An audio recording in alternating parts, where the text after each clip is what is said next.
Gabapentin, also known as Neurontin, is a GABA-like drug that has been around since the early 1990s. It was originally developed as a medication to treat seizures, but over time has been used for a lot of different conditions. Gabapentin is FDA approved for treatment of partial seizures and post-shingles nerve pain, but it is also sometimes prescribed off-label for anxiety, insomnia, depression, neuropathic pain, fibromyalgia, restless leg syndrome, hiccups, chronic cough, chronic itching, alcohol use disorder, alcohol withdrawal, and treating symptoms of menopause. Its side effects include dizziness, memory loss, tremors, fatigue, drowsiness, erectile dysfunction, nausea and vomiting, dry mouth, swelling in the ankles, double vision, and respiratory distress. Gabapentin is structurally related to GABA, and it is a member of gabapentinoids, a class of drugs which is made up of GABA derivatives. It has a very complex pharmacology that is not fully understood, and multiple actions may be responsible for its effect. However, it is known that gabapentin does not directly regulate GABA receptor function, and it is not a GABA agonist. The first possible action is calcium channel blocking.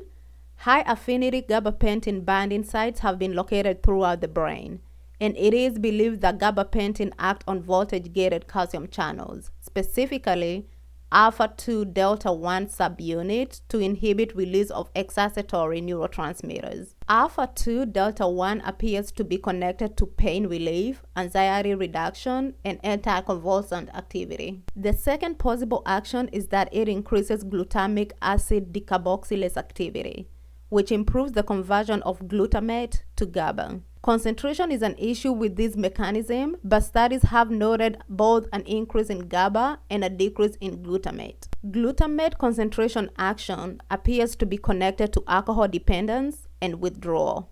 Gabapentin comes in tablet, capsule, or liquid form.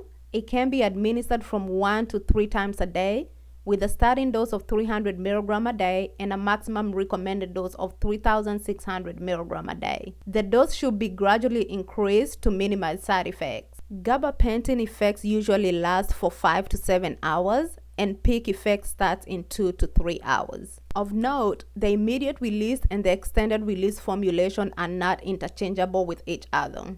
If you're taking the extended release tablet, it is advisable to take it with food and should be swallowed whole, so do not chew, crush, or split. It is important to note that an increase in dose does not equate to an increase in drug activity. This is because the drug is dependent on L amino acid transporter system to absorb through the GI tract. And as the transporter gets saturated, less gabapentin can reach its target, thereby reducing its dose. Taking the extended release tablet with a higher fat contact meal increases bioavailability.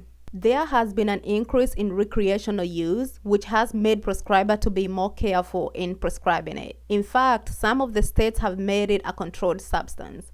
Some reports state that for it to provide recreational effect, frequent administration is required. For example, using 300 mg every 1 to 2 hours. In the US, gabapentin is prescription only. Gabapentin is relatively safe, but there are factors that can increase the chance of harm.